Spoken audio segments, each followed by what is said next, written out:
Hi everyone, it's Andy and Joel on the Stay Hungry podcast, and today we're going to be talking about how your environment affects your mindset.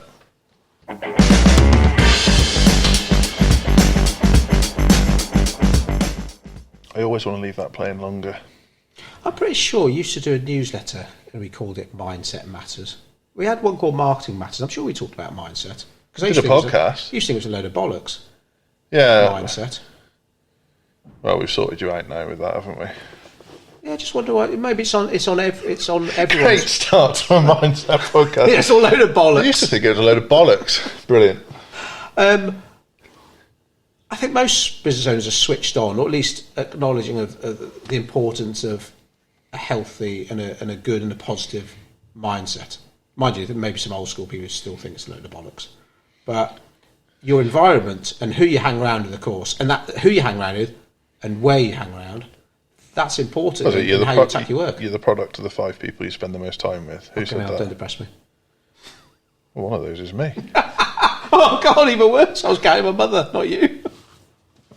Brilliant. Sorry, Mum. Brilliant. Okay. Should we end it there? That'll do. Mindset, yeah, it's important. All right.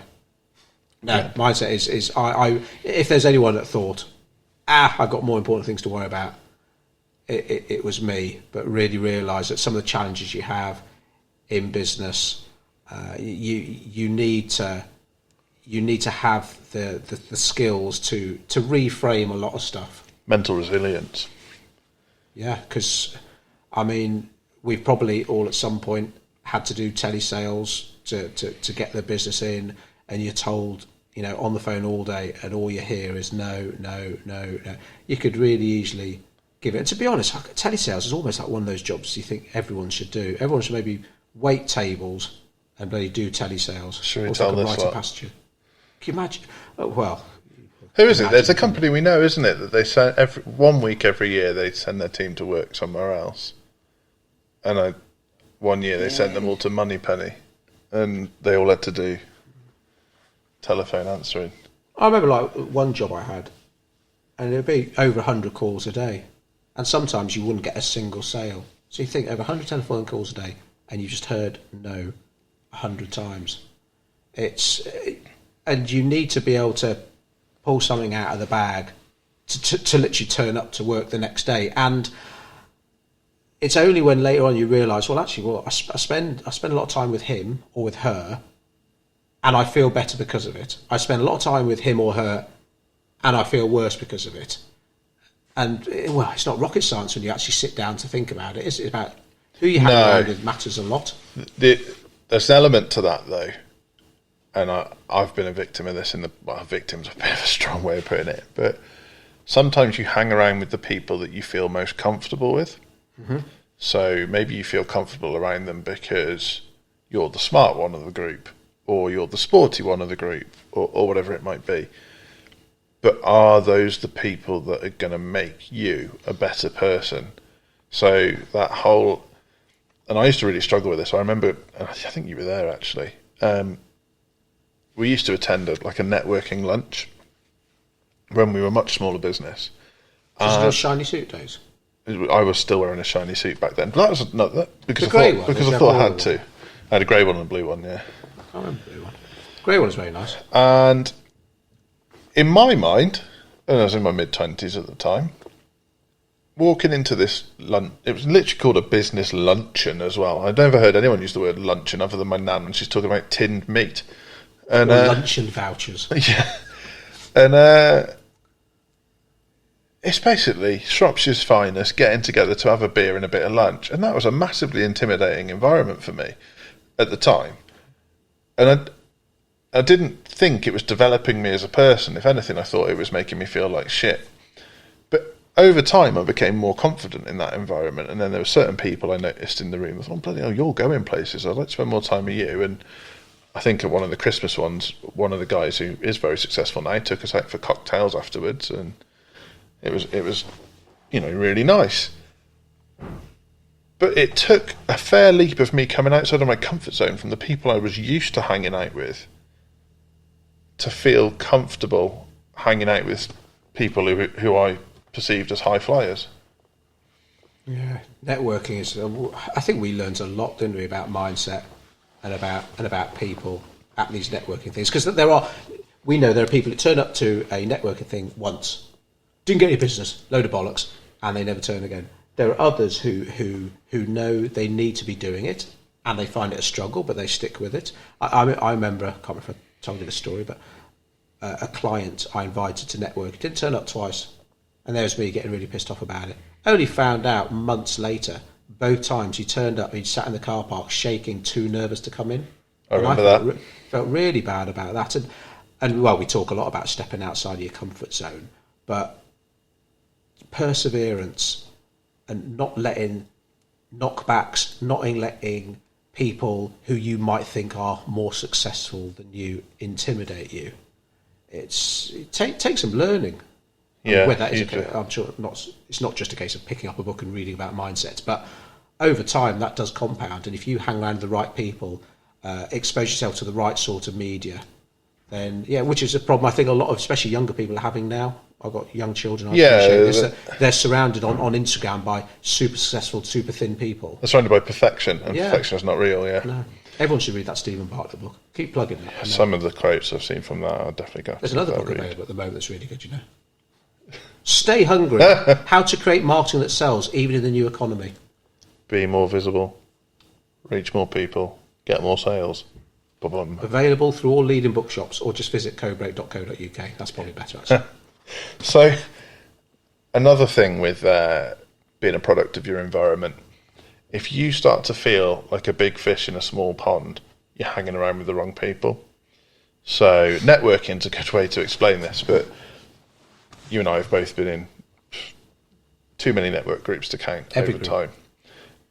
But there will come a point in every business's journey, and there's no right or wrong about this, because you could send a junior member of your staff and they would still benefit from that group, where you outgrow your network group. And if you're the one that everybody is turning to all the time, but not necessarily willing to pay for, and if you're the one that can't really get answers from other people in the room anymore because then they're not going through the same experiences as you, you've perhaps outgrown that group. And that happened to both you and I in various groups. We're in other network groups. It's not, it's not a criticism of those groups. There's plenty of groups where I would send our team to now. But we joined a business mentorship program where we have a monthly mastermind. And the first time you and I walked into that room, we were like, holy shit, there are some serious people in this room talking about some really serious stuff in terms of investors, people on their boards, problems with senior management staff, problems with property portfolios. And you and I sat there saying, well, yeah, but do you think our business card's any good? And over time, we've grown into that group, and now we're, I'd like to think we're mutually respected members of the group. Yeah. It's always to ask, what do you advise me about joining a networking group or a mastermind or anything like that? So, you want to be the weakest person in the room. Yeah. You want those people to pull you up the ladder. If you just want to be the big fish at the top going, everyone comes to me for advice, I'm like almost like the self-appointed guru of this group, then you just waste your time. You've reached your peak. Yeah, absolutely. Where, if you listen to this podcast, bearing in mind it's called the Stay Hungry podcast, you don't believe that you could ever reach your peak. And that's the difference. If you're a business owner that constantly strives to improve, constantly strives to better themselves, and you're in any groups where you're the top of the pile, you need to change which groups you're in. So what about where you hang around? So this is an interesting one for us. So we've just refurbed our office, as you know. And prior to this, it's a nice office. It's always been a nice office. And certainly... especially if you like pine. Certainly we've always been punching above our weight in terms of the office space we've had. Good space. We've really made some sacrifices in the early days to have this space. But not all the lights worked. They flickered a little bit. The blinds weren't great. We were constantly having to tidy them up. We inherited the furniture. We didn't necessarily have everything branded up and decorated. If we needed to do a presentation, we had to get a bloody roller projector screen out and put a projector out. The beer fridge was full, kind of, sometimes. Just all these little things. And through the 18 months or so of lockdown, you and I turned to each other and said, right, well, if we're ever going to do it, now's the time to do it. We've left it a bit late, but let's hit it with a hammer. And I'm not joking. Every time I walk into this office now, I feel like I've grown 2 inches. It's Me like too. I feel like 5'7" now. but it's just immediately lifting as soon as you see the signs as you drive into the car park. It's like, yeah, this is putting me in the right mindset to do what I do. And I don't really enjoy working from home anyway. It's not my bag. Walking in here, it's not pride. It's like putting your football boots on, ready to play a football match. Is how I'd describe it. It's like, yeah, I'm ready now. Let's do this. Yeah, good for the Codebreak crew, good for clients, good for potential clients, and we know it's all about purpose as well. It's not style over substance. Everything here has been designed and laid out with a purpose behind it. And it's good for clients to know that we're investing in the business. It's good for our staff, our crew, to know we've invested in our business. We are serious about this. So when they walk in the morning, it's like, yeah, this is a cool office. I'm happy to be here. No, I don't expect it to make people cartwheel in on a Monday morning, but we know there are people who are literally shoved into cubicles like some sort of like factory chickens, and they're not allowed to speak to each other. It's like, I'm not judging if that's what they have to do or even want to do, but it's not what I want for our team. I want to kind of think, yeah, this is nice. The pool table's coming soon. We got the big screen TV. That's great. I'm quite looking forward to the Tour de France. Not sure the rest of the team are, but importantly, that big TV is there now because someone isn't there fanning about getting a projector screen up when you got a client in. We can show them their ad results on a big fuck off screen TV. Yeah. Well, yeah. Didn't need to drop the F-bomb in there. But it makes a difference, doesn't it? It makes a difference. Yeah. Who says size doesn't matter? You've said that quite a few times, haven't you? Think about Emma. Yeah. How big is it? 65 inch, I think. So literally Mr. Magoo could see that. Yeah. Oh, that's a hell of a reference. Stevie Wonder? Yeah. I'm not sure you can say that. Yeah, even Stevie Wonder could see our TV. It's so big, Jesus. Yeah, I just love it because of course it hasn't been cheap. But like you say, you're going to hit it with a hammer. There's no point doing a little bit. We'll get rid of like some of the old pine furniture, but not all of it. It's like time to double down. If 30% of marketers really have been made redundant during lockdown, then rather than battening down the hatches or making people redundant like some other firms are doing, so yeah, we're doubling down. We're investing in the people and in the premises. And like I say, it's not just who's in the crew to get inspired and motivated and to bounce ideas and to learn off each other. That's important. It's also important where you spend so much of your time. And if you're going to be spending 8 hours a day somewhere, this is what we want it to be like. Yeah. And that makes it. And like you say, if the business owner walks in and feels 2 inches taller from what we've done here, that can only be a good thing. You're in a better place to attack the day. Yeah. Yeah, I mean, Martha in our team said something lovely to us yesterday. And she was talking about the new apprentice, and she said he doesn't realise how lucky he is because he's never worked anywhere else. And that's the impact I want the environment we've built to have on our team, is that they go home to their parents or their loved ones or whoever they live with and be like, you won't believe where we work. It's brilliant. We work hard, but it's a great place to be.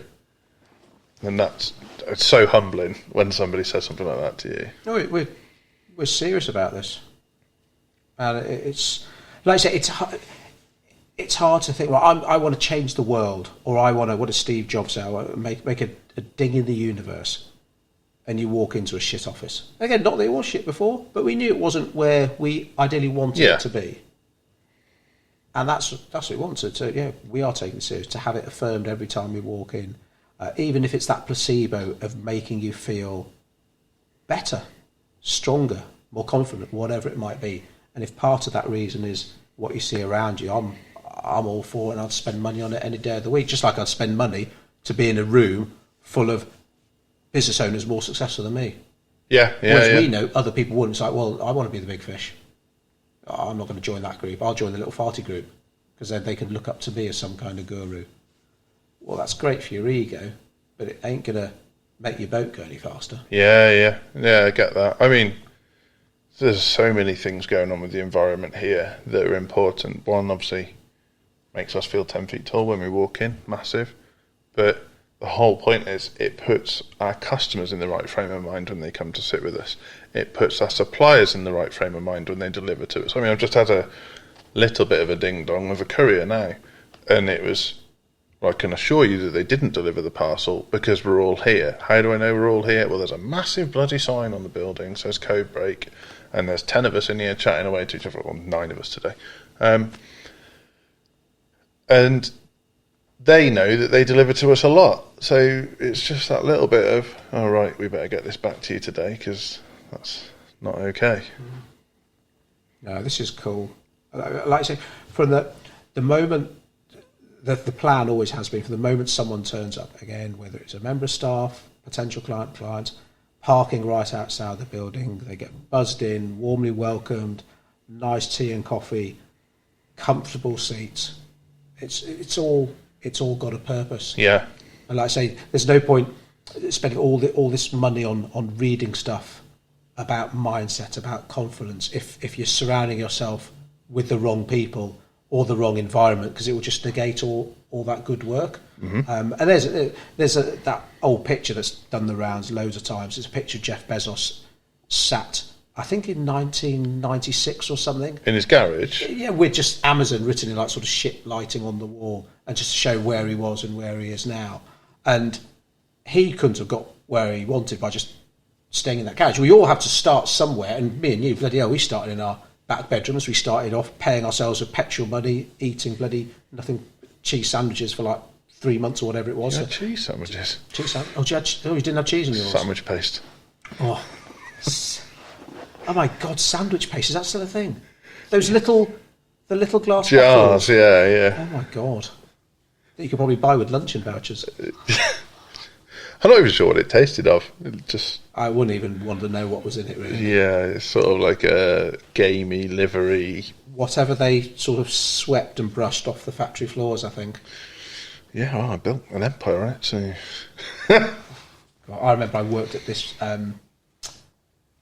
powdered soup. What do you call it? A powdered soup? Like copper soup? Yeah, sort of like that, where you just add boiling water. And, well, bloody hell, you'll never drink copper soup or like powdered soup again. Just what I saw going into the vats. Really? Scarred me, yes. At one point, sexual relations, well, not with me, I should say, a couple of workers. And it's like, wow, yeah. What, they were in the soup? They were in the vat. What a strange place to decide to do that. Maybe it's a thing. There's probably a name for it. For soup powder sex? I think it's just any kind Things of big I never vat. thought I'd say on the Stay Hungry podcast. I think it's just any kind of big vat. Can we lock ourselves in this vacuum-sealed vat and see how long we can survive whilst making sweet love? See the appeal. I was hungry, I'm not now. Yeah. I'm never going to eat copper soup again. Yeah, how do we get on to talk about that subject? Environment. Oh, yeah, really, yeah. So, talk to me about the fact that there's certain environments that you can't avoid. So, you know, it's all well and good refurbing the office and hanging out with people more successful than you are. And by success, I don't necessarily mean wealthier. It means hanging out with the Dalai Lama would certainly have a positive effect on you. In terms of wealth, no wealth. So, what about, you can't choose your family is a clear way to say it, or maybe you can't afford to move house and the neighbours are a nightmare. How do you make sure that you're in the right mindset when you've got that going on? I mean, some people are better at this than others, but I know plenty of people that have made tough decisions when it comes to who they spend their time with, and sometimes that can be people in their family. It can be people who realise that they need to end a relationship because it's just not good for them. Yep. I know people, and this is a financial thing that won't be comfortable for everyone, but people who they won't drive to meetings, they will get driven to meetings, who won't go on the train because it's just not the environment they need that's conducive to being however in the right they need mindset. to feel like in the right mindset for a big meeting. I feel like that about the tube. I think if I had a big meeting across town in London, getting an Uber, which isn't just not super luxury, I'm not getting chauffeur driven, I think is better than squeezing yourself onto the tube in a suit, arriving there sweaty and not in the right mindset. I mean, even basic things like university interviews, I always drove the day before and just put up in a travel lodge or something, because driving on the day, bursting in, asking where the nearest toilet isn't putting you in the right mindset for achieving what you want to achieve. Yeah, it's not all the time, but a lot of time there are choices, and some people can make hard choices more easily than others. Other people can say, listen, Uncle Bob, I love you, but I've got to spend a lot less time with you because you're a bad influence. And other people just wouldn't have the heart to say that to Uncle Bob. Yeah, someone very, very close to me the other day, close to me in relation, said to me, have you blocked my phone number? And obviously it's not the easiest thing to tell someone that you've blocked their phone number, but some of the work I'm doing on myself, in the back of my mind, no, you need to take ownership for that action. You did it for reasons that you believe to be right, so just tell the truth. Yes, I blocked your phone number because I didn't like some of the content I used to receive. I don't need that in my life. And they said, fair enough. It was tough. Very tough. But that's what I needed to do. I've got a wife to think about. I've got a business to think about. And tough choices. So much in life is about choices. And what did you say ages ago about there are heroes and victims? Yeah. And there are some people who just everything's always conspiring against them. They'll never take ownership of everything. And a lot of the time, you drill down. I know that you made a choice to hang around with him. Yeah. Or her. You made the choice not to leave him or her. You made the choice to join a business networking group with people who just put you down rather than pull you up. Yeah. So you made that choice. Someone not too far away from us now, but I won't say who, in case the Hope it's people. not me. The people, no, you'll get it when I say it. They know a husband and wife. Obviously, live very, very similar lives. So they hang out with the same people, they eat in the same places, they sleep together. One's a pessimist, one's an optimist. The pessimist cannot believe how they're coping with all the shits going on, and the optimist can't believe how great their life is, and they're living the same life. All the difference is his mindset. And I thought that's a really fascinating insight into some people, is that some people will notice all the shit going on in their lives and not notice any of the positive. And, I'm not asking for someone to get their tiny violin out. I got a lot of shit going on in my life. I got some great stuff going on in my life too, and I'm fortunate that I'm in a position now where I'm able to focus on the good stuff. I said to my eldest daughter the other day, I said, do your best to focus on what you have, not on what you haven't got. Yeah. And she wanted this gaming computer, and sizable investment. Cost really. I don't get anything out of it.